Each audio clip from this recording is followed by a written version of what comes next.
The first Sunday of Lent every year, the Church invites us to consider the universal experience of temptation. And as we think about our experience of this fundamental human reality, we realize that we come upon the tension of temptation. There is first what we experience as a mysterious attraction to evil. We sense obscurely, perhaps more clearly, but somehow we sense that something about a proposed course of action or decision is wrong. We sense that there will be unpleasant, indeed perhaps disastrous consequences if we follow this path. We sense these things, and yet at the same time, the immediate satisfaction of what we desire promises to relieve that tension. This could be as simple, and is often as simple, as coming across a misplaced, unwashed coffee cup that someone has left where we don't like it to be left. But if we're in the wrong state of mind, looking at that cup, it suddenly assumes great importance. It says, this means no respect for what I want. And then that leads to other similar thoughts, and there's a tension created, and the way to release that tension is to give vent to the resentment and hostility that we feel. It's a simple little thing that becomes an occasion for temptation and even for sin. That's the first part of this tension, is the attraction to evil. The second part is the mysterious instigation by the evil one. As the scriptures make clear to us, especially today, in the first temptation recorded, however, in the Garden of Eden, we see this instigation at work. The serpent says to Eve, "You shall not die. You shall not die. You will be like God." And he says to Jesus in the gospel today, "All this will be yours. All this will be yours." Lead us not into temptation. We pray every day. How are we led into temptation?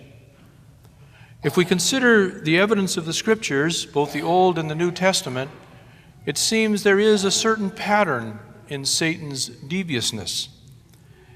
First thing he does, Satan, is he insinuates an image into our mind, a concrete image. In the case of Jesus in the desert, he draws his attention to the stone, and he says, "Turn this into bread." Two very concrete images. He then says, "Look at all these kingdoms." It's as if he puts in his mind a magnificent palace that represents the power of the political. And then he takes him to the parapet of the temple, and he says, "Jump." And it's easy to imagine his body floating down to the ground. In the Garden of Eden, the serpent drew Eve's attention to the tree and the fruit on the tree. So first, Satan insinuates an image, and then he suggests what to do about it. To Jesus, he says, "Turn this stone into bread and satisfy the hunger you so painfully feel." Then he says, when he takes him up to look at the kingdoms, he says, "Worship me, and it's all yours." And then he takes him to the parapet of the temple, and he says, "Throw yourself down and force God's hand." Force God's hand. Notice how subtle the serpent was in the very first temptation when he spoke to Eve. "When you eat the fruit, your eyes will be opened, And he literally gives her to imagine herself biting into the apple. He places that image and then encourages her to forward it. If Satan works through images, then you and I are in trouble, because we live in an image-saturated world like none before us. And Satan must be delighted with what he has to work with. Consider the effects of a slickly advertised car that we see both in the newspaper, in the magazine, and on television. The same ad coming at us, the same image literally coming at us. And we begin to desire something we can't afford and we don't really need. And maybe we get it. Or consider the far more dangerous and alluring and omnipresent images of pornography that lurk in the background of our daily life. What all of this involves is the perpetual replay of the temptation in the garden. You will not die if you follow this path. There is no pain to be suffered. You will be like God. Whatever happens, you'll be in control on the other end. And so it goes, and so it goes. We notice in the gospel this evening, St. Luke says, the devil departed from Jesus for a time. For a time. The devil departed perhaps to make a change of costume, because we see in the scriptures that he assumes a different guise in different situations as time goes forward. In the Garden of Eden, at the beginning of human temptation, he's a slithering serpent, not that big, and from what we read, not particularly fearsome. Then he comes to Jesus. He's not described, but we get the impression he's like another man, almost like a man, simply reasoning with Jesus, and nothing very terrifying about him.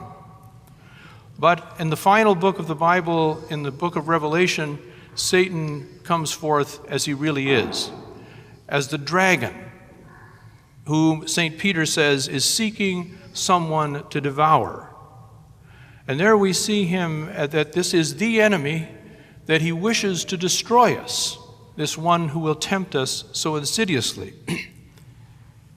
And we notice, as we think of this fearsome dragon and our own experience of temptation, that the force of evil attraction grows with the passage of time and as with our yielding to temptation.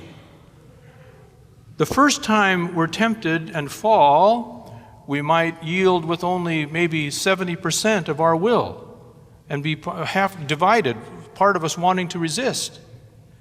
But what happens the 100th time we're tempted, having fallen all the way in between? Satan meets virtually no resistance. Our will has been so weakened.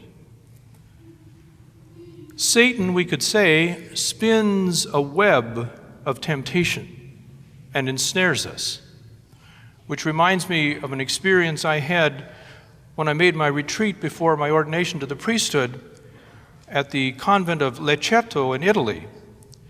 I was the only retreatant on this one whole side of the building, and I had it entirely to myself, so I could come and go as I wished. And one afternoon, I think it was, I walked out on the patio porch outside my room, and I walked down the step. And as I walked over and looked out over the scenery, and as I walked back to my room, I looked under the step. I noticed on the lip of the step, hanging down, a caterpillar hanging straight down that it seemed to be caught in a spider web.